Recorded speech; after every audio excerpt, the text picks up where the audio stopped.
the landscape of US media law is totally different from the UK. I think what we are starting to see here is a pattern that goes more widely than Trump just saying, oh, they got that word wrong. It just feels like the atmosphere has changed in the way that the media is going to deal with Donald Trump. Before you watch today's episode, we want to remind you that tickets are on sale for the Newsagents live shows with HSBC UK. We're kicking off our tour at Birmingham Symphony Hall on February the 17th. Then we're off to the Bridgewater Hall in Manchester, that's on February the 24th. And finally to Usher Hall in Edinburgh on March the 11th. Head over to Global Player to get your tickets for any of those dates. The link will be in the description below. We're really excited to see you there. Joe Biden stands over this disaster like a colossus, and I like him. It's unfortunate because he's had a really remarkable life and political career. But he's just going to be remembered for this for a long time, and it's really a shame. That is the Democratic strategist, James Carville. And this is a bit of a fangirl moment for us, because he's one of the most interesting voices in US politics on the left in terms of his ability to see round political corners. If you know the phrase, "It's the economy, stupid," it was James Carville who minted that when Clinton was first running for office. He has also got pungent views on what has gone wrong for Joe Biden, what has gone wrong for Kamala Harris, and what has gone wrong for the Democratic Party. Welcome to the Newsagents USA. The Newsagents USA. It's John. It's Emily. And a little bit later on, we'll be hearing more from the brilliant James Carville, the foremost political commentator, I would say, in the United States and who ran the Clinton campaign when he won the presidency. But we're going to start with the US and the media, and suddenly this feeling that the landscape has changed with Trump's re-election. That whereas the media were kind of really determined to hold Trump to account, they now look like they want to kind of settle and make a peace deal with him. Yeah, I mean, this has got a price tag on it as of this weekend, because it has been a very closely watched case with ABC, one of the biggest broadcasters, news broadcasters in the US, also the same ownership as Disney. And they decided to settle a defamation lawsuit brought by Donald Trump over an inaccurate statement made by one of their presenters, very high-profile presenter, George Stephanopoulos, formerly actually of the Clinton campaign, was one of the advisors to Clinton, and they agreed to pay $15 million towards, I guess it's called the Presidential Library. You know, in other words, a contribution. And this is over the wording that Stephanopoulos used in an interview where he repeatedly accused Trump of rape, said he was found liable for rape, and Trump's team hit back and said it was sexual assault, not rape. And there was a lot of unease about whether ABC should have agreed to pay. They could have argued, and probably won, in their favour, that there was no malice, that there was a difference of opinion in terms of how you'd interpret the ruling, but they didn't. They rolled over, essentially. And I think that has really spooked a lot of other smaller media organisations who are now looking at the landscape and saying, if ABC's paying out, then what are we doing? Exactly. And why it's so important, and you used the word malice a moment ago, the landscape of US media law is totally different from the UK. In the UK, a libel action or a defamation action is brought if you've got something wrong. It's not the same in the US. In the US, there is such a presumption in favour of the journalists and journalism. That because the First Amendment, because the right to free speech. The right to free speech. That unless you say something you know to be false, and you say it with malice, then it's very hard. Yeah. So why did ABC settle with Donald Trump so easily? And you've got this kind of, your suspicions are aroused. The Washington Post, just before the election, announces it's not going to endorse Kamala Harris, which people thought they would, not that it would have made any difference. But it turns out that Jeff Bezos who owns the Washington Post and has got a number of other business interests as well as Amazon, has also got a space business and wants government contracts. Yeah, and I think it's worth understanding that we are not arguing that journalists who get things wrong, who repeatedly get things wrong, should be allowed to say whatever they want. I think that there is a presumption here that you try and fact check your stuff, whether it's on ABC or whether it's on, whatever platform you're on, that you try and correct stuff that you get wrong. But I think what we are starting to see here is a pattern that goes more widely than Trump just saying, oh, they got that word wrong, because he's also gone after the woman who famously came out with the Des Moines, Iowa poll just days before the election. Her name is Ann Selzer. She's a very, very well respected. She always used to talk about, they used to talk about the gold standard of the Des Moines polling. Register, Ann Selzer polling. And she predicted, I don't know what the word is, polled, forecast that Kamala Harris could take the state of Iowa, which is normally and was indeed very red, by 3 or 4 points, and in the end Trump won it by 15%. He's just filed a lawsuit against a pollster, which I think gives you an indication that this is not just about trying to make sure people are more accurate in their work.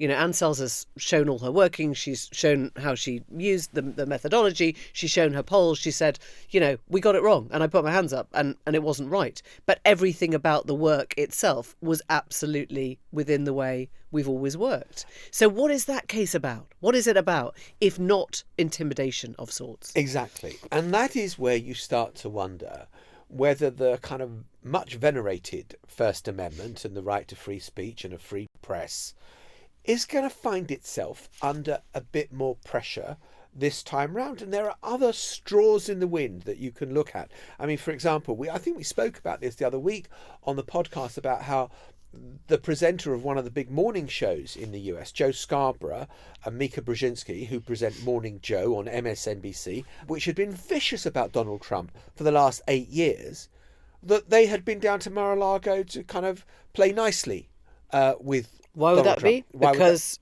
Elon Musk is suggesting, threatening, wondering about buying MSNBC. So who knows what's going on there? But it just feels like the atmosphere has changed in the way that the media is going to deal with Donald Trump. And as I say this, I am just reading now on CNN that House Republicans have concluded that the former representative, Liz Cheney, should be prosecuted for probing what happened on January the 6th.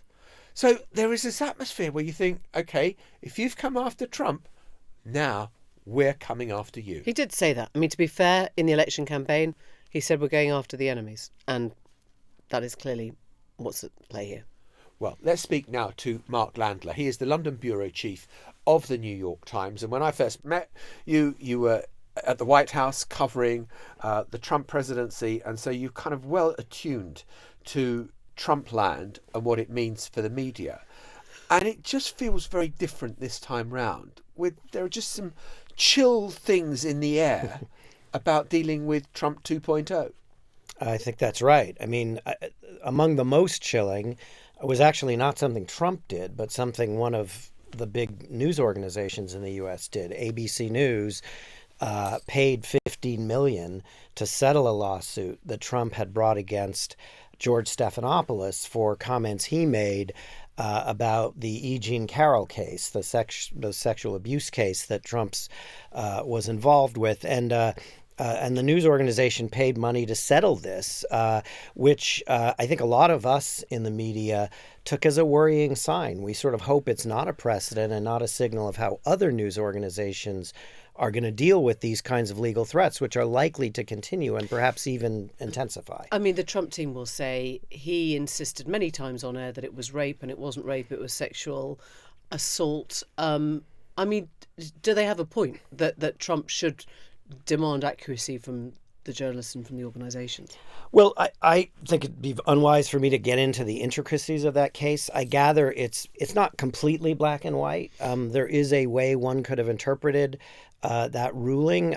It's clear that Stephanopoulos probably should have been more careful about his language. But I think if we're honest, in our business, having complete, perfect accuracy and without any lack of nuance or dispute is difficult to achieve all the time.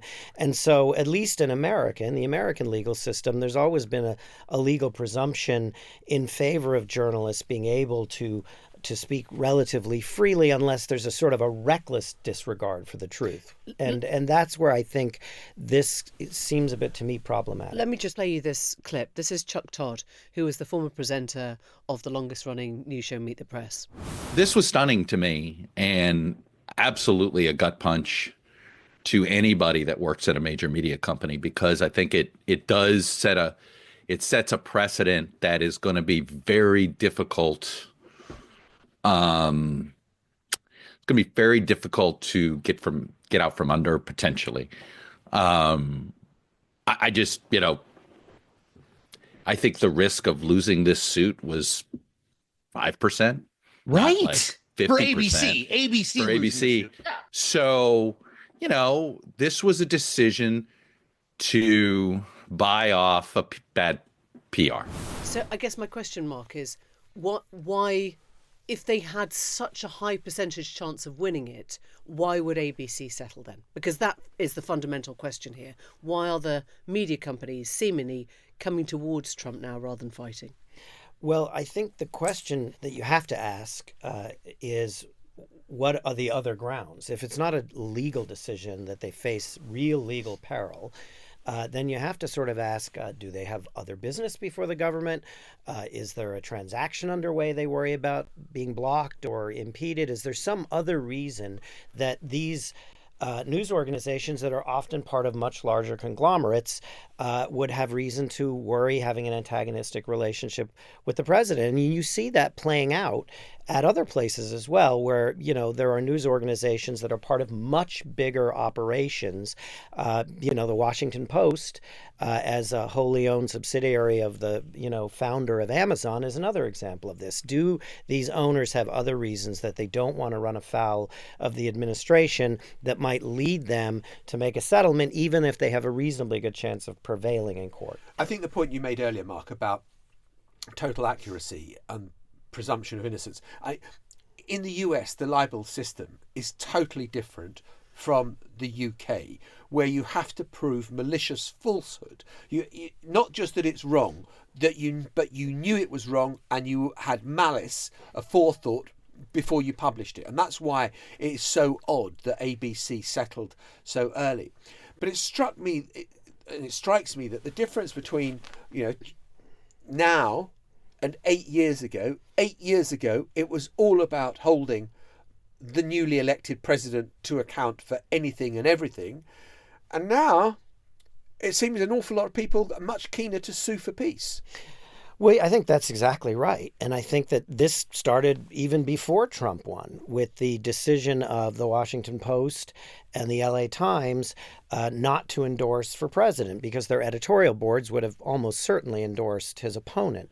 And the overlords, the people who own those companies, both decided in those cases that they just simply were not willing to run a risk of antagonizing Trump even before they knew he was going to win the election. So I think that is my biggest concern, which is that you're right. We went from a default position that our job is to hold this administration to account, and we're going to use the full force of our constitutional right to do that, to, well, maybe these aren't fights worth picking, and we'd rather, avoid unnecessary antagonism. And so it's the precedent here that's problematic. I mean, Chuck Todd's absolutely right. And if other news organizations that are not as well capitalized as ABC News, which after all is part of the Disney empire, if other news organizations look at this, they might say, why should I bother, going to the mat to fight for my rights? So can I ask you, Mark, is the New York Times being sued? We have been sued in the past. We were sued for libel in 2020 by Trump, and we won. That case was dismissed. We were sued for compelling his niece, Mary Trump, to hand over documents that violated her own NDA with the Trump family. That case we won, and in fact, Trump had to pay our legal expenses. He has sent us threat letters. and he's not acted on those letters, but there are, at the moment, some threat letters against coverage. Our intention, I'm told by our lawyers, is that we will fight all of these cases. And we are confident that based on the past history that we should prevail. Trump's MO, his modus operandi, is always at the drop of a hat to send a threat letter and to send a legal letter and to promise hellfire and brimstone will rain down upon you. And yet the attitude has changed for this second term. And I just kind of, here you are 3,000 miles away looking back at your own country, but can you figure out why there does seem to be a default change of attitude in the American media? Well, I think maybe it's part of kind of what I would draw as the broader contrast between 2016 and today. I mean, in 2016, remember, when Trump won, many people thought it was in a way a bit of an accident, including him on election night. Didn't expect to win. And so I think that because that whole election happened in such a different context and he came in this kind of disorganized fashion, and there was a sense that it was a bit of an aberration, I think the news organizations felt that their natural role was to be very aggressive and really assert their role. I think this time he won the popular vote, albeit by 1.6%. And he's much better organized. He's been a dominant figure on the political stage for almost a decade. And so there's just a sense that he's much better prepared. He has a mandate. He's a familiar figure. There's nothing aberrational about this. The American people made this choice. And I think all of those factors resonate with business leaders who have lots of complicated commercial interests before the federal government. And they look at this guy and they say, this isn't the Donald Trump of 2016. It's a very different one. And we need to be more careful. We need to play nicely. Yes. There's a playbook to this, isn't there? I mean, some people will talk about Project 25 from the Heritage Foundation, that this all basically goes back to a way of, you intimidate, you try and silence, maybe you split management, i.e. the business side of things, from the journalists, so the journalists don't even come forward with the stories because they know the management are going to shut them down.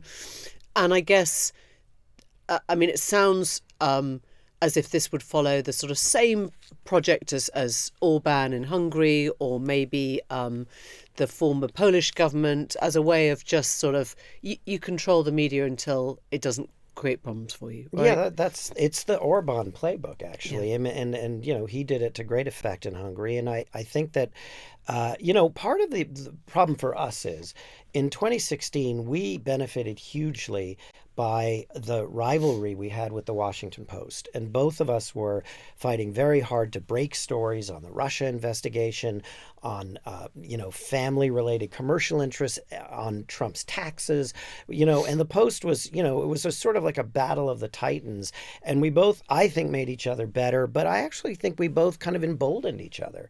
And so I would really hope that the Post can play that role. And I know their newsroom wants to play that role and their editors want to play that role this time around, because it would be really, I think, a shame if we found ourselves alone in playing that role. Just a final thought.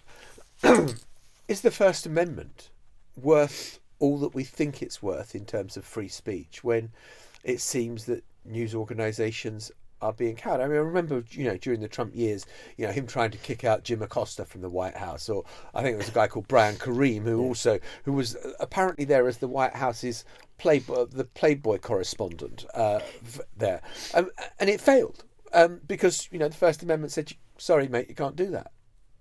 Well, look, the First Amendment, and more importantly, all of the law around the First Amendment, the libel and defamation law in the U.S. is still intact.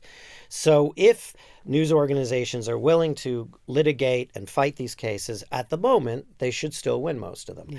I think the bigger threat is, and there's been rumblings about this, if the Supreme Court and others begin to revisit libel law, which they're talking about doing, and narrowing some of the protections that were inherent in those landmark rulings, then we're in a completely different world. And we haven't reached that world yet. It will be very interesting to see if the Trump Justice Department wants to move in that direction. So it goes beyond just suing news organizations to saying to the court, look, why don't we just revisit redefine this. the Pentagon Papers and some of those great rulings that gave us the protections that we now have. Oh, fascinating. Thanks Thank for you so coming in. much. Pleasure. Great being here. This time last week, I was running and I missed a call from Ruthie Rogers. And she is the owner of the River Cafe in West London. And I didn't hear from her again all day until that evening at about 5:30 when the phone went again and she said the immortal words, "I've got James Carville coming to do my podcast." Her podcast is called Table 4. "Would you like to come and meet him?" She knew I was a massive fan and she knew that he'd have something really interesting to tell us about the election that was and about the state of the Democratic Party. And so she issued an invitation to both of us to come down and meet him and essentially crash into her podcast. It was all rather unusual because there were two microphones. Yeah. One for Ruthie Rogers, one for James Carville, and then Mateless and I arrived, and you need 4 microphones. There weren't 4 microphones, so I think we actually passed them around the table, We were passing the didn't we? microphones round the table. Yeah. It was like you a sort of conch moment where you couldn't speak until you had it in front of you. And so there's no continuity at all at this moment. So it's slightly chaotic. Yeah. But James Carville is so fascinating. The whole thing, James Carville talking about upbringing, talking about his favourite food, gumbo. And if you've been to New Orleans, you'll know about gumbo. He's the raging Cajun, don't He's forget. the raging He is Cajun. Louisiana exactly. man. But we also talked to him about the politics of what's happened in the past few months. It was a hijack and we loved every minute. Could she have won it? Let's not to answer a question with a question because I hate that. I'm like a law professor. All right.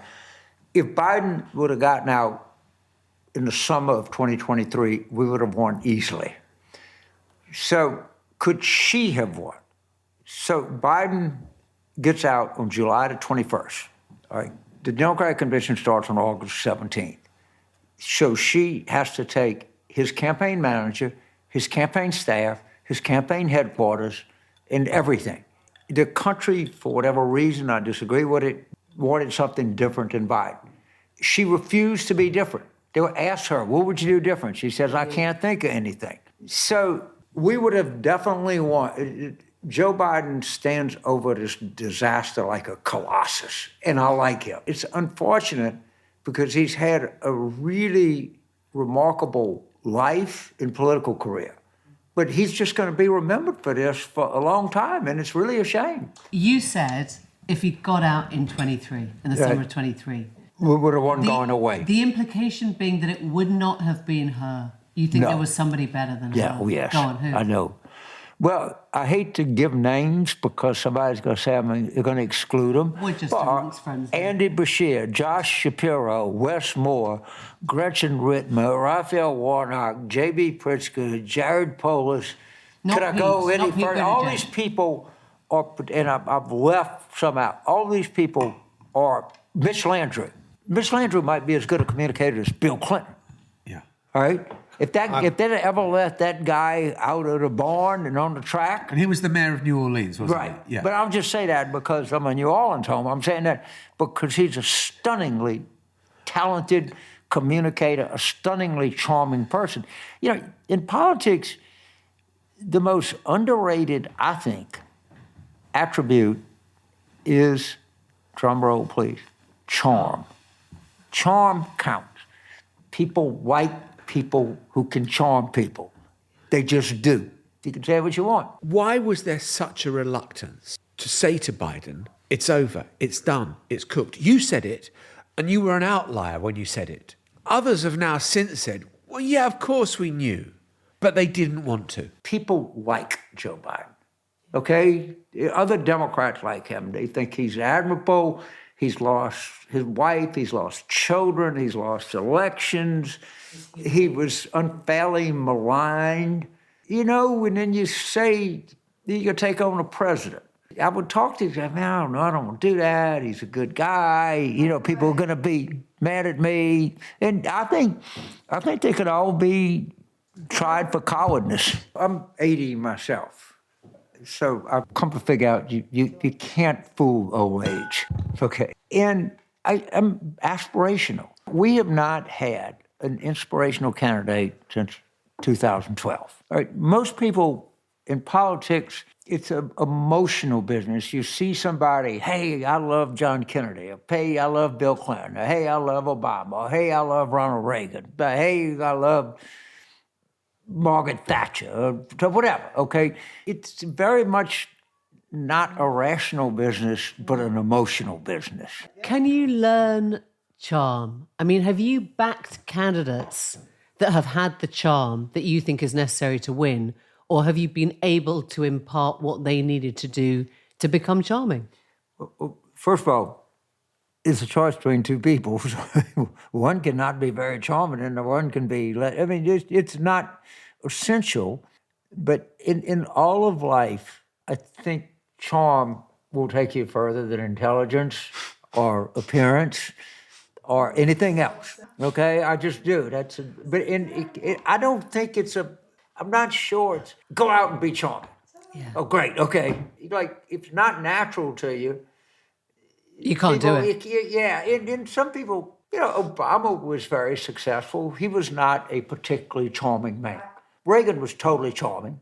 Clinton was totally charming. I just say it's an underrated attribute. Bush? I'm not saying. Would you call Bush charming? Kind of way, yeah. Not in so much in a kind of way.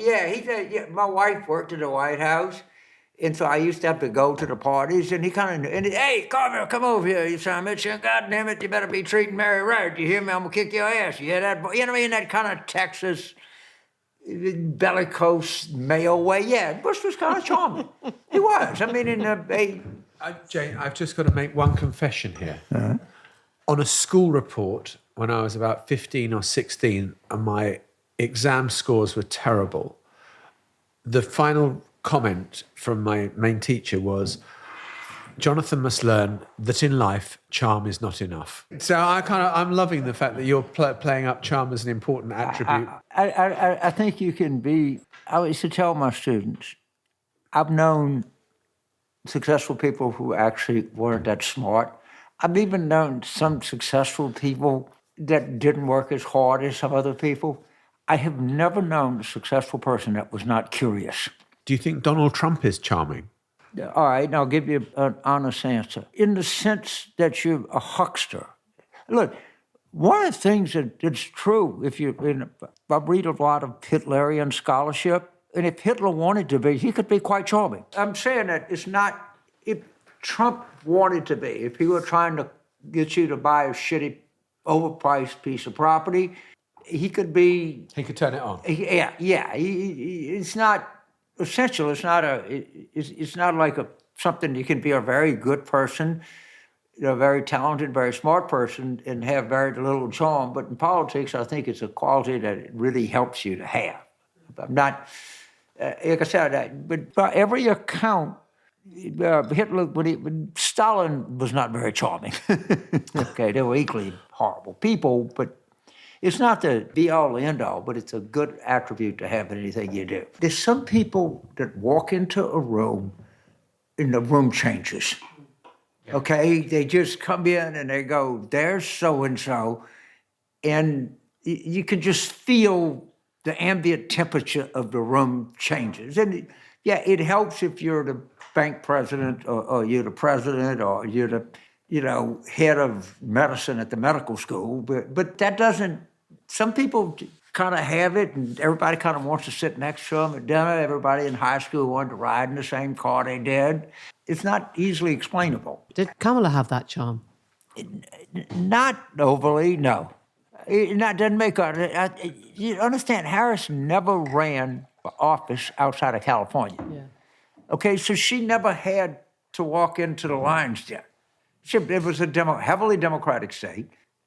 She was promoted by a friend of mine, a great guy, Willie Brown. I mean, I don't blame anybody for having a superb political mentor. But she ran for DA in San Francisco. She ran for Attorney General in California. She ran for the United States Senate in California.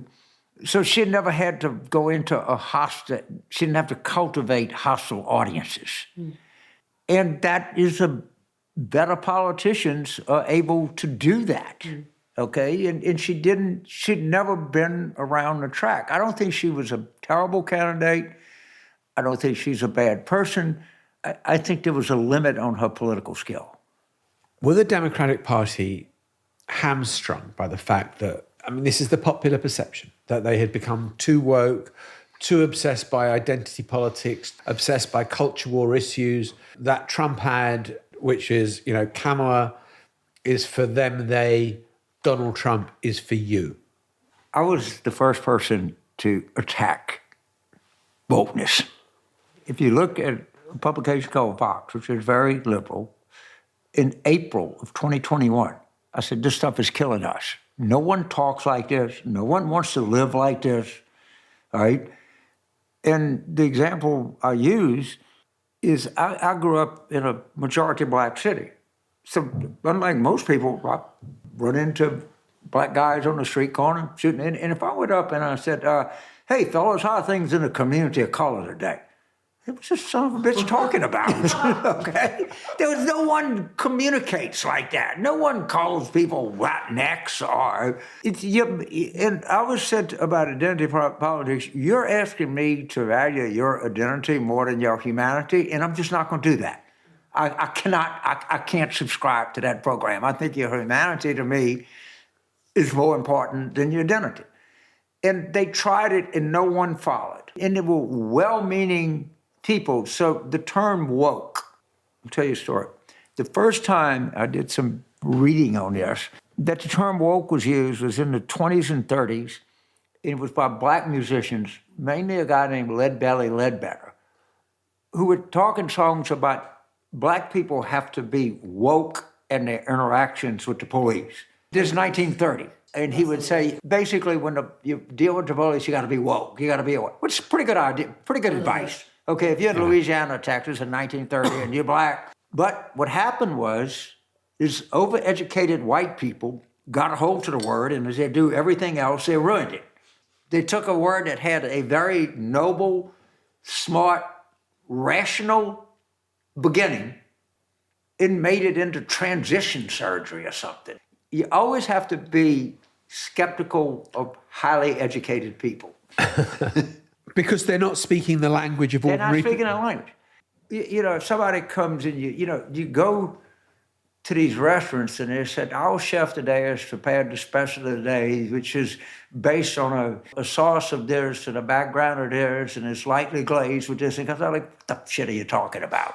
Okay? It's when you start overusing language and you don't talk like to people, if you're trying to sell somebody something, you got to talk like they talk. You can't talk like you're a college professor. And the more coded the language, the more people say, well, you're just trying to impress me with how smart you are. And I don't like that. Because I'm like, hey, man, how's it going today? What's going on here today? And I knew it was over when and everybody was scared to touch each other or hug it. Remember that? When you would shake hands with you.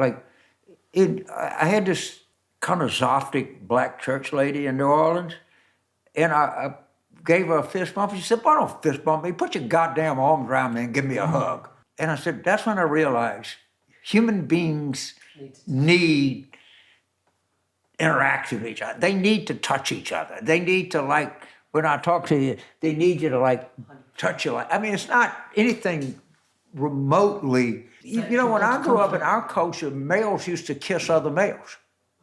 My uncles would, and that's a kind of falling out. I'm not sure it was better when your uncle would kiss you. Or you would, and still today you see that, in Italy or something, males will meet each other and they'll embrace each other. And as we said at the beginning, we kind of rather hijacked another podcast interview there that was taking place with James Carville. And if you want to listen to Ruthie Rogers, who originated the invitation for James Carville to be on a podcast, you can listen to Table 4 on iHeart, which is where her podcast is broadcast. That is pretty much it from us for 2024. But in very exciting news, we have got a New Year's episode called What If, the American version, which is all about those sliding doors moments of American politics. What if Al Gore had won those 500 extra votes instead of George Bush in 2000? What if Bernie had taken the nomination instead of Hillary in 2016? And we explore a little bit the counterfactual side of history. Indulge us. They're your questions, and we've loved hearing them. That will be found on the main Newsagents feed. But for 2024, it's been quite a year. We'll see you next year. Bye-bye. Bye. The Newsagents USA.